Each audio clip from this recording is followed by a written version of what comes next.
નમસ્કાર, GSTV news જોઈ રહ્યા છો આપ। હું છું માનસી। વાત કરીશું ભાજપમાં કોંગ્રેસીકરણને। લોકસભા ચૂંટણી પહેલા ભારતીય જનતા પાર્ટી કે જેણે આદિવાસી બિલ્ટની અંદર સૌથી મોટું ઓપરેશન પાર પાડ્યું છે। નજર કરીશું મહત્વના સમાચાર ઉપર। તો આખરે જે રીતે લોકસભાની ચૂંટણી પહેલા કોંગ્રેસે વધુ એક મોટો ઝટકો લાગ્યો છે અને એ ઝટકો આદિવાસી બિલ્ટમાં લાગ્યો છે। કોંગ્રેસને સૌથી મોટો ફટકો પડ્યો છે કારણ કે કોંગ્રેસના નેતા છે નારણ રાઠવા કે જે ભારતીય જનતા પાર્ટીમાં જોડાયા છે। ભારતીય જનતા પાર્ટીમાં કોંગ્રેસના નેતા નારણ રાઠવા તેમના પુત્ર સંગ્રામ રાઠવા સાથે જોડાયા છે। તેમણે કેસરીઓ ધારણ કર્યો છે। મહત્વની વાત છે કે લોકસભાની ચૂંટણી પહેલા કોંગ્રેસે આ સૌથી મોટો ફટકો પડ્યો છે। કોંગ્રેસના દિગ્ગજ આદિવાસી નેતા છે નારણ રાઠવા કે જે ભાજપમાં જોડાયા છે। ફરી એકવાર ભાજપ પ્રદેશ ઉપાધ્યક્ષ ભરત બોઘરા કે જેમણે આ ઓપરેશન પાર પાડ્યું છે। મહત્વની વાત છે કે નારણ રાઠવા ભારતીય જનતા પાર્ટીમાં જોડાયા છે। નારણ રાઠવા આખરે કોણ છે તેની વાત કરી લઈએ। એ નારણ રાઠવા કે જે યુપીએ સરકારની અંદર રેલવે રાજ્ય પ્રધાન તરીકે તેમણે સેવા આપી હતી। નારણ રાઠવા કે જે કોંગ્રેસના વરિષ્ઠ નેતાગીરીમાં તેઓનું સ્થાન હતું, સાથે સાથે મજબૂત પકડ હતી તેમની આદિવાસી બેલ્ટમાં। છોટાઉદેપુરથી કોંગ્રેસની ટિકિટ પર સાંસદ તરીકે તેઓ ચૂંટાતા રહ્યા છે। એ નારણ રાઠવા કે જે અત્યાર સુધી 5 વખત કોંગ્રેસની ટિકિટ પર લોકસભાની ચૂંટણી જીત્યા છે। 5 વખત તેઓ ચૂંટણી જીત્યા છે। 1982માં પહેલી વખત લોકસભા ચૂંટણી જીતીને તેઓ સાંસદ બન્યા હતા। ત્યાર પછીની વાત કરી લઈએ તો 1991, 1996, 1998, 2004ની અંદર પણ તેઓ લોકસભાની ચૂંટણી જીત્યા હતા। તે પછી 2004થી 2009ની વચ્ચે યુપીએ 1માં રેલવે રાજ્ય પ્રધાન પદે તેઓ રહ્યા। ત્યાર પછી 2009ની લોકસભા ચૂંટણીમાં ભાજપના રામસિંહ રાઠવાએ નારણ રાઠવાને હરાવ્યા હતા। લગભગ તે પછીના 10 વર્ષ એવા કે જેમાં તેઓ કોઈ પદે જ ન રહ્યા અને ત્યાર પછી કોંગ્રેસે તેમને રાજ્યસભામાં મોકલ્યા અને હાલમાં જ તેમનો કાર્યકાળ સમાપ્ત થયો છે।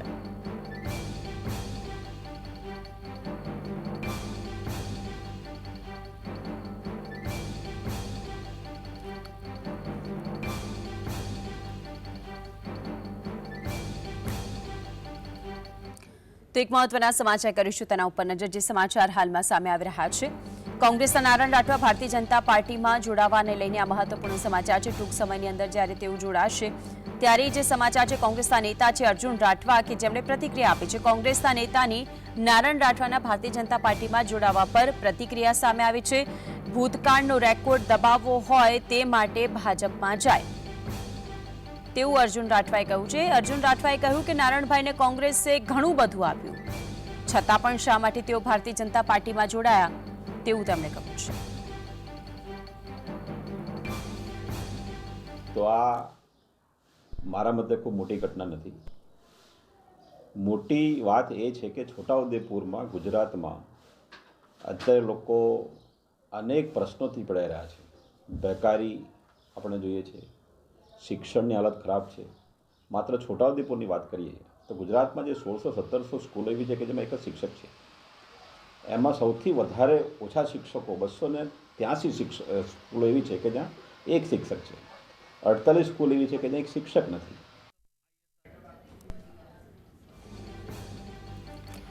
તો ભૂતકાળનો રેકોર્ડ દબાવવો હોય તે માટે તેઓ ભારતીય જનતા પાર્ટીમાં જાય છે તેવું અર્જુન રાઠવાએ કહ્યું છે અને કહ્યું છે કે કોંગ્રેસની અંદર તો અમે લોકો પણ કાર્ય કરવું છીએ। નારણભાઈને કોંગ્રેસે ઘણું બધું આપ્યું છતાં પણ તેઓ ભારતીય જનતા પાર્ટીમાં કેમ ગયા? હવે મુદ્દો એ છે કે છોટાઉદેપુરના દિગ્ગજ કોંગ્રેસી નેતા અને રાજ્યસભા સાંસદ કે જે નારણ રાઠવા કોંગ્રેસને રામ રામ કહીને કમલમ ખાતે કેસરીઓ ધારણ કરશે, જોડાશે, ત્યારે હાલ લોકસભા ચૂંટણીના પડઘમ વાગવાની શરૂઆત થવાની છે। બીજી તરફ અર્જુન રાઠવા કોંગ્રેસમાંથી નેતા છે, તેમણે આ વાતનો ઉલ્લેખ કરી દીધો કે ભૂતકાળનો રેકોર્ડ દબાવવો હોય તે માટે ભાજપમાં જાય। બીજી તરફ તેમણે એ વાતની પર પ્રતિક્રિયા આપી કે નારણભાઈને તો કોંગ્રેસે ઘણું બધું આપ્યું, યુપીએ સરકારથી લઈને અત્યાર સુધી કોંગ્રેસે તેમને બધું આપ્યું જ છે, છતાં પણ તેઓએ કોંગ્રેસ સાથે ન રહીને ભારતીય જનતા પાર્ટીનો હાથ થામવાનું નક્કી કર્યું છે। હવે કોંગ્રેસના નારણ રાઠવાને લઈને આ પ્રતિક્રિયાઓ સામે આવી રહી છે। લોકસભા ચૂંટણીના પડઘમની સાથે સાથે અત્યારે કોંગ્રેસની અંદર એ પરિસ્થિતિ સર્જાઈ છે કે એક પછી એક તેમના જ નેતાઓ અને એમાં પણ પ્રબળ નેતાઓ કે જે કોંગ્રેસનો સાથ છોડીને ભાજપના કેસરિયા કરી રહ્યા છે। કોંગ્રેસના ઉમેદવારોના એક પછી એક કાંગરા કરી રહ્યા છે, ત્યારે આજે વધુ એક પૂર્વ કેન્દ્રીય રેલ રાજ્યમંત્રી છે દિગ્ગજ કોંગ્રેસી નેતા નારણ રાઠવા કે જે કોંગ્રેસને રામ રામ કરીને ભાજપનો કેસરીઓ ધારણ કરવાના છે। કોંગ્રેસના પૂર્વ સાંસદ છે નારણ રાઠવા અને તેમાં પણ ગુજરાત પ્રદેશ ભાજપ કાર્યાલય કમલમ તેઓ પહોંચ્યા। ભાજપ અધ્યક્ષ પાટીલના હસ્તે કેસરીઓ ધારણ ટૂંક સમયની અંદર કરશે। કોંગ્રેસના રાજ્યસભાના સાંસદ તરીકે થોડા દિવસ અગાઉ જ નારણ રાઠવાની ટર્મ પૂરી થઈ ગઈ છે અને ટર્મ પૂર્ણ થયાના ગણતરીના દિવસોમાં જ ભારતીય જનતા પાર્ટીમાં જોડાવા જઈ રહ્યા છે. આ પહેલા જ્યારે નારણ રાઠવાને પૂછવામાં આવ્યું કે તમે ભારતીય જનતા પાર્ટીમાં શા માટે જોડાઓ છો, તો તેમણે કહ્યું હતું કે હું મારી મરજીથી જોડાઈ રહ્યો છું, વિકાસની રાજનીતિ સાથે ભારતીય જનતા પાર્ટીમાં જોડાઈ રહ્યો છું.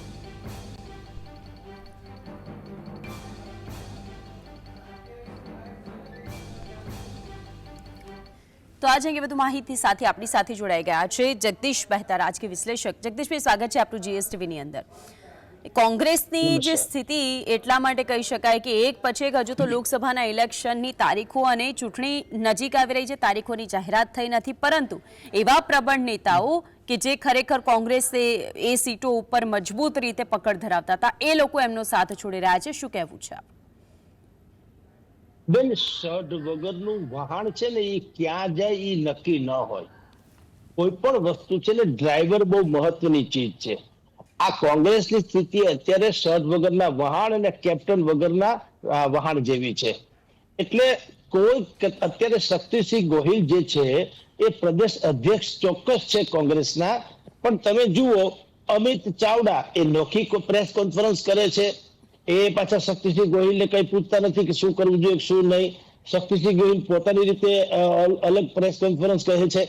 હવે અત્યારે કોંગ્રેસમાં શું સ્થિતિ છે કે દરેકને છે ને પોતાનું એક અસ્તિત્વ ટકાવવાનું છે, પક્ષનું તો નહીં, પક્ષની ભવિષ્ય બધાને ખબર છે. હવે કમસે કમ પોતાનું અસ્તિત્વ, પોતાની બેઠક પૂરતું પણ અસ્તિત્વ જો જળવાઈ દે તો વધુ સારું, એ સેન્સમાં અત્યારે બધું ચાલી રહ્યું છે. અને તમામ વિશ્લેષકો, તમામ મીડિયાના રિપોર્ટ, તમામ સર્વેક્ષણો, એ બધું જ જ્યારે એક તરફી વાત કરી રહ્યું હોય કે આવશે તો મોદી જ, તો હવે આ લોકો જે છે કોંગ્રેસમાં હોય કે વિપક્ષના અન્ય કોઈ પણ ક્ષેત્રમાં હોય, કોઈ પણ પક્ષમાં હોય, દરેકે પોતાની કેરિયરને જે છે ને એ કોઈને હોડમાં મૂકવી નથી. પ્રજા નામની વસ્તુ જેની પાસેથી મત લઈને આ લોકો પ્રધાનોથી માંડીને ધારાસભ્ય બને છે, સંસદ સભ્ય બને છે, એ તો સાવ છેવાડાની વાત છે. કોઈને પ્રજા પ્રત્યે આજ સુધીમાં એક દાખલો એવો નથી કે પ્રજાના કલ્યાણ ન થતું હોય અથવા તો એના કલ્યાણના માટે થઈને કોઈએ રાજીનામું આપ્યું હોય. રાઠવા કયો, તમે અત્યારે જે ભળી ગયા નારાયણભાઈ રાઠવા કયો, કે આવા તો અનેકો હજી આવવાના, હજી જે ચૂંટણીની જાહેરાત 13 માર્ચ પછી ગમે ત્યારે થશે. એ પહેલા કોંગ્રેસમાં અલગ અલગ પ્રકારના બહુ મોટા ભૂકંપો અને ભૂચાલો આવવાના છે. આમ આદમી પાર્ટીમાં પણ આવવાના છે. સામૂહિક ટૂંકમાં વિપક્ષમાં કોઈ રહેવા અત્યારે ખુશી નથી. એનું કારણ એ છે કે મેં શરૂઆતમાં કીધું તેમ કે સઢ વગરનું વહાણ છે. તમારે કઈક નીતિ નિર્ધારણ તો કરવું જોઈએ. લોકસભાની ચૂંટણીને હવે કાંઈ વાર નથી, તોરણ ટીંગાઈ ગયા છે, ઢોલ વગડી રહ્યા છે, હવે જાન આવવાની તૈયારીમાં છે, તો તમારી પાસે કોઈ ઓવારણા લેવા વાળું પણ નથી કોંગ્રેસ પાસે. નથી સીટ શેરિંગમાં અત્યારે ગુજરાતમાં એ કહે છે કે 2 આમ આદમી પાર્ટી 24ની બેઠક કોંગ્રેસ વાળા કે અમે લડીશું. હવે જ્યાં આમ આદમી પાર્ટીને ભરૂચના ચૈતર વસાવાને બાદ કરો તો ભાવનગરની જે બેઠક ભાઈ મકવાણાને ફાળવી છે આમ આદમી પાર્ટીમાં કોંગ્રેસે, ભારતીય જનતા પાર્ટી અને કોંગ્રેસમાં ત્યાં પણ ઉહાપો છે ભાવનગર આખા પંથકમાં.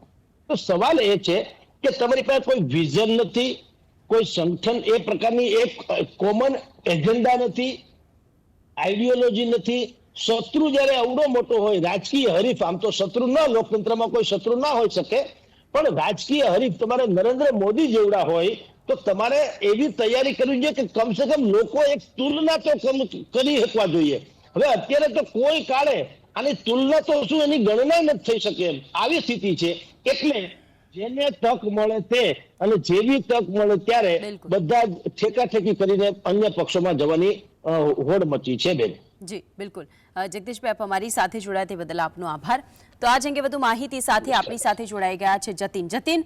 નારણ રાઠવા કે જે ભારતીય જનતા પાર્ટીમાં જોડાશે, કેસરીઓ ધારણ કરશે, શું વિગતો છે આપણી પાસે, અત્યારની અપડેટ શું?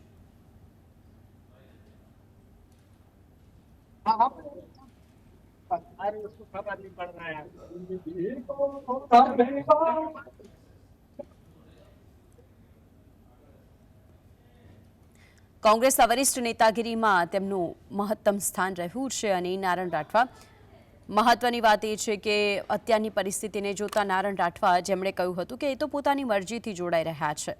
છોટાઉદેપુરમાં કોંગ્રેસ નામશેષ થવાના આરે છે. નારણ રાઠવાની વાત થઈ રહી છે કારણ કે છેલ્લા કેટલાય સમયથી કોંગ્રેસની દિશા અને દશા કે જે બદલાઈ રહી છે, કોંગ્રેસ સાફ થઈ રહી છે.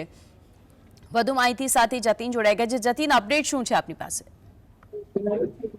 વારમાં કોંગ્રેસના સાંસદ જે છે નારાયણ રાઠવા કમલમ તો આવી ચૂક્યા છે, પરંતુ કમલમના જે ગાર્ડનમાં કાર્યક્રમનું આયોજન કરવામાં આવ્યું છે ત્યાંના તમને સીધા જ બતાવીશું કે તમામ મિત્રોને વિનંતી કે પંચની સામે પ્રતિમા બજારનું સ્થાન લે. આપ સૌના નેતા અહીંયા બેઠેલા છે. તેઓ ભારતીય જનતા પાર્ટીમાં જોડાશે. આપ સૌને અમે ભારતીય જનતા પાર્ટીમાં હૃદયથી આવકારીએ છીએ. ચૂંટણીનો માહોલ જામતો હોય છે. નારાયણ રાઠવા અને તેમના પુત્રો જે છે તેઓ કમલમ પાસે આવી પહોંચે છે. સાથેમાં જ અમરેવાડી બધા મિત્રોને વિનંતી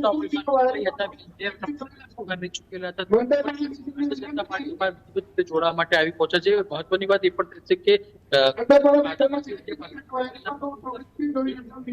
ઉપર જે છે તેઓ પણ અહીંયા વધુ કાર્યકર્તાઓ સાથે કોંગ્રેસના કાર્યકર્તાઓ સાથે તેઓ અહીંયા આવી પહોંચ્યા છે. થોડીક જ વારમાં તેઓ સી.આર. પાટીલના હસ્તે વિધિવત રીતે ભારતીય જનતા પાર્ટીનું ખેસ કરવાના છે. આ પ્રકારની ચૂંટણી જે પ્રમાણે લોકસભાની ચૂંટણી આવી રહી છે, આદિવાસી બેટને મજબૂત ભારતીય જનતા પાર્ટી દ્વારા નારાયણ રાઠવાનો તે બહાર પાડવામાં આવ્યું છે. મહત્વની વાત એ પણ રહેશે કે જે પ્રમાણે 2022 ચૂંટણીમાં વખતે ભારતીય જનતા પાર્ટી આદિવાસી બેટ મજબૂત કરવા પ્રયત્નો કર્યા હતા, તે જ પ્રયત્નો 2024 ચૂંટણીમાં પણ કરી રહ્યા છે. હાલ કમલમ ખાતે મોટી સંખ્યામાં લોકો જે છે કમલમ ખાતે આવી પહોંચ્યા છે. થોડીક જ વારમાં સી.આર. પાટીલ જે છે તેઓ આવશે અને વિવિધ રીતે જે કોંગ્રેસમાંથી આવેલા સાંસદ છે તેમજ કોંગ્રેસના કાર્યકર્તાઓ નેતાઓ થોડીક જ વારમાં સી.આર. પાટીલની હસ્તે ભારતીય જનતા પાર્ટીમાં જોડાશે. જી જતીન, આપ જોડાઈને વિગતો જણાવી તે બદલ આપનો આભાર. સંવાદદાતા જતીન કે તેઓ જ્યાં સ્થળ ઉપર ઉપસ્થિત હતા કે જ્યાં ટૂંક સમયની અંદર નારાયણ રાઠવા પહોંચવાના છે, સી.આર. પાટીલના હસ્તે કેસરીઓ ધારણ કરશે તેમના પુત્ર પણ. મહત્વની વાત એ છે કે એ નારાયણ રાઠવા કે જે કોંગ્રેસની અંદર આદિવાસી બેલ્ટમાં સૌથી વધારે પ્રભુત્વ ધરાવતા હતા, કોંગ્રેસને રામ રામ કહીને જ્યારે ભારતીય જનતા પાર્ટીનો કેસરીઓ ખેસ ધારણ કરી રહ્યા છે ત્યારે કોંગ્રેસમાંથી અત્યાર સુધી એક જ પ્રતિક્રિયા સામે આવી અને તેમણે એવું કહ્યું કે આખરે કોંગ્રેસે તેમને ઘણું બધું આપ્યું તો શા માટે નારાયણ રાઠવા તેની અંદર જઈ રહ્યા છે. આ પહેલા ચિરાગ પટેલ કોંગ્રેસમાંથી રાજીનામું તેમણે આપ્યું તે વખતે તેમણે એ વાતનો ઉલ્લેખ કર્યો હતો કે તેમને તો કોંગ્રેસ પક્ષમાં ગુંગળામણ થઈ રહી છે અને ભારતીય જનતા પાર્ટી કે જે વિકાસની ગાથા રજૂ કરતી પાર્ટી છે અને તેમાં જોડાઈને લોકોના કાર્યો કરવા માટે તેઓ જોડાય છે.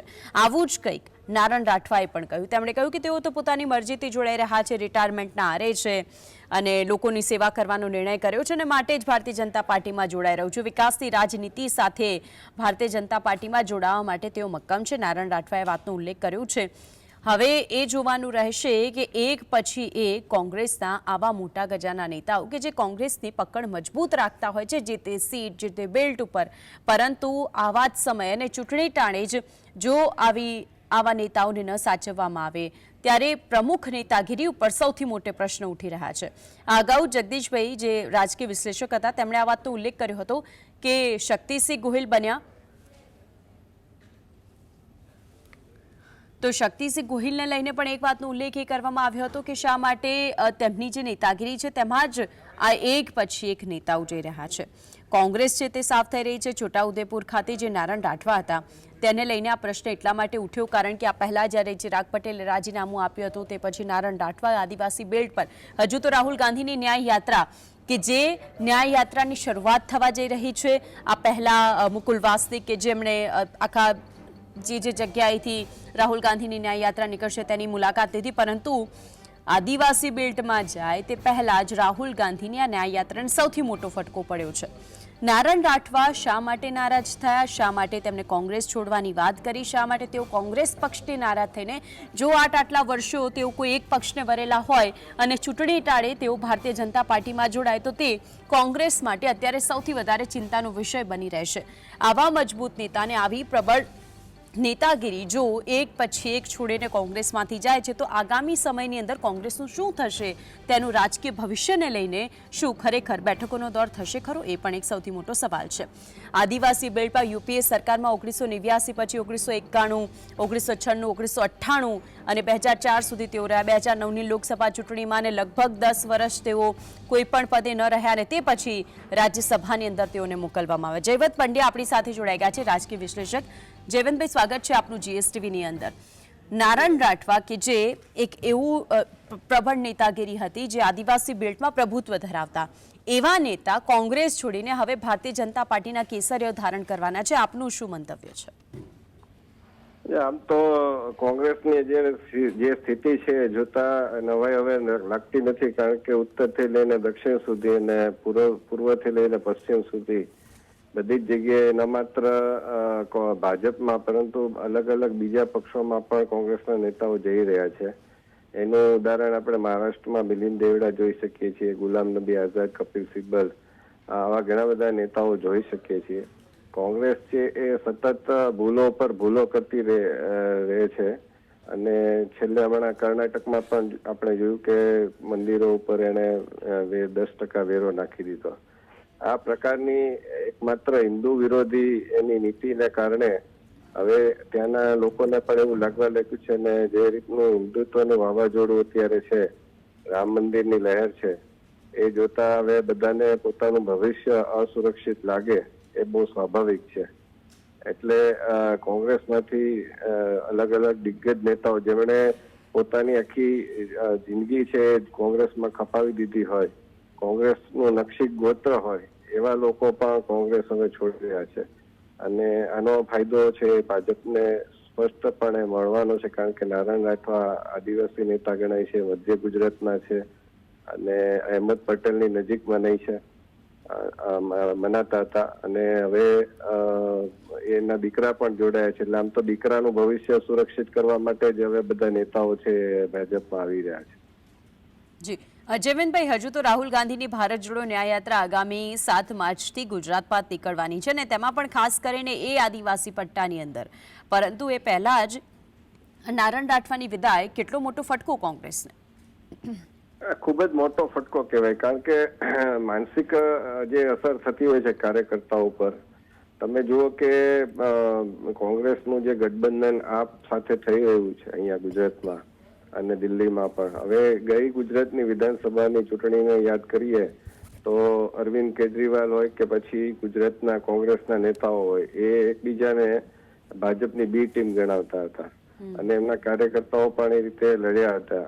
હવે એની સાથે જ ગઠબંધન કરવાનું એટલે આ કાર્યકર્તાઓને પચતું નથી, નેતાઓને પણ પચતું નથી અને થાય છે કોંગ્રેસને એમ થાય છે કે આપણે તો મોટો પક્ષ છીએ, એટલા વર્ષ સુધી સત્તામાં રહ્યા, વિપક્ષમાં પણ સૌથી મોટો પક્ષ, તો આપણે જતું કરવાનું. ભરૂચની બેઠક હોય, ભાવનગરની બેઠક હોય, ભાવનગરની બેઠક ઉપર તો શક્તિસિંહજી જીતેલા છે, તો એવી જે બેઠકો હોય અને અગાઉ શક્તિસિંહ તો વિધાનસભામાં પણ લોકસભામાં પણ કોંગ્રેસ જીતતું હતું, તો એ પ્રકારની જે બેઠક હોય, ભરૂચની બેઠક પણ અહેમદ પટેલના કારણે સુરક્ષિત માનવામાં આવતી હતી. એના પુત્ર અને પુત્રીને પણ લાગે છે કે ભાઈ આ બેઠક કેમ આપી દીધી.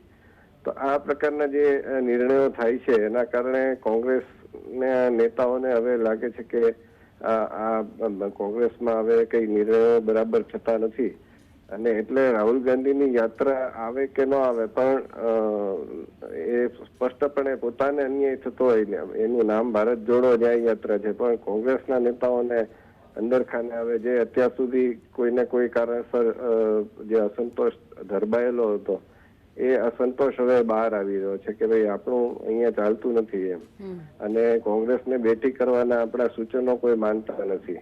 ઓકે જયવંતભાઈ, એવું નથી લાગતું કે આ પહેલા જ્યારે અમિત ચાવડા પ્રદેશ પ્રમુખ હતા તે પછી હવે જ્યારે શક્તિસિંહ ગોહિલ બન્યા, શક્તિસિંહ ગોહિલ, અમિત ચાવડા અલગ અલગ પ્રેસ કોન્ફરન્સ કરતા હોય, એક બાજુ બેઠકોનો દોર ચાલતો હોય, મિટિંગો યોજાતી હોય, પરંતુ આ મિટિંગોમાં શું ખરેખર આવી ચર્ચા થતી હશે ખરી કે પછી વ્યક્તિગત અસ્તિત્વ ટકાવી રાખવા માટેની જ હોડ અહીં જામેલી હોય તેવું લાગે છે?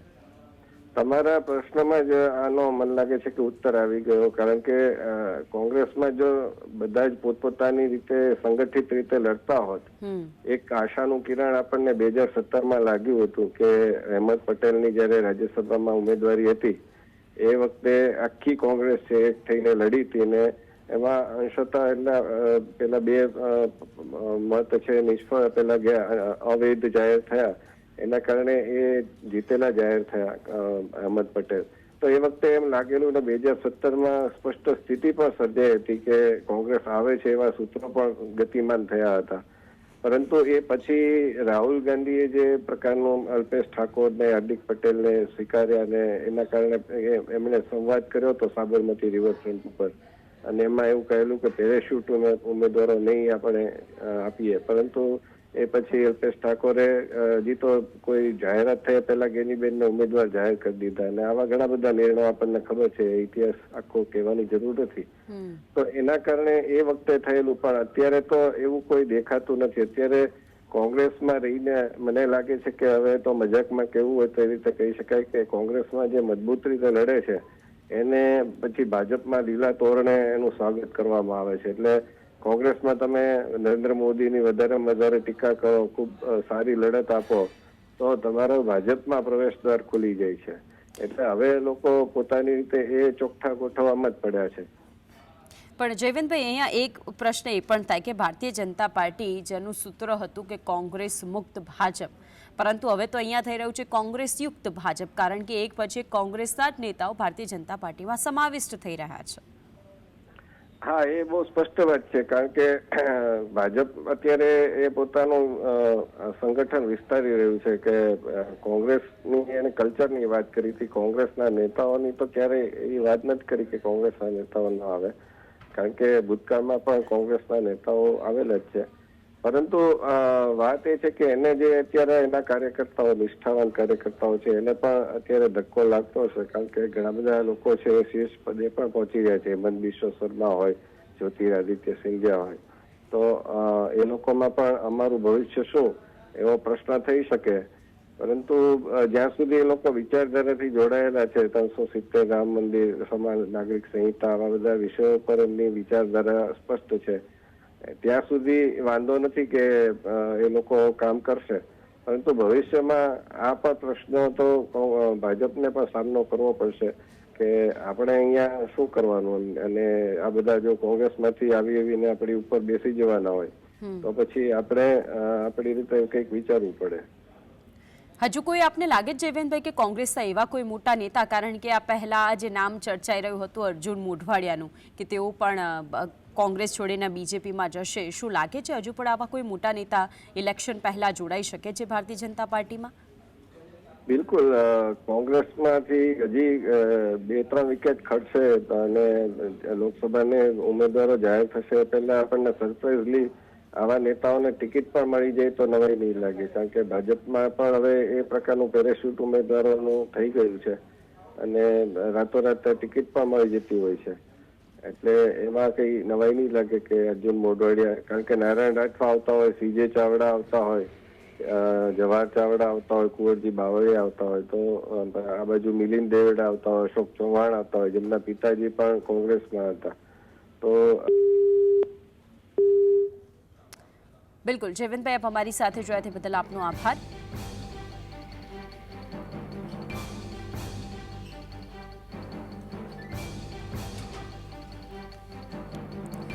તો આગામી સમયમાં ભારતીય જનતા પાર્ટીમાં કોંગ્રેસમાંથી કેટલા મોટા અને કયા ગજાના નેતાઓ જોડાય છે તે જોવાનું રહેશે કે લોકસભા ચૂંટણી પહેલા કોંગ્રેસને કયા કયા ફટકા પડે છે, પરંતુ કોંગ્રેસ શું આ બધાને જોડી શકે છે તેના ઉપર પણ ધ્યાન કેન્દ્રિત રહેશે.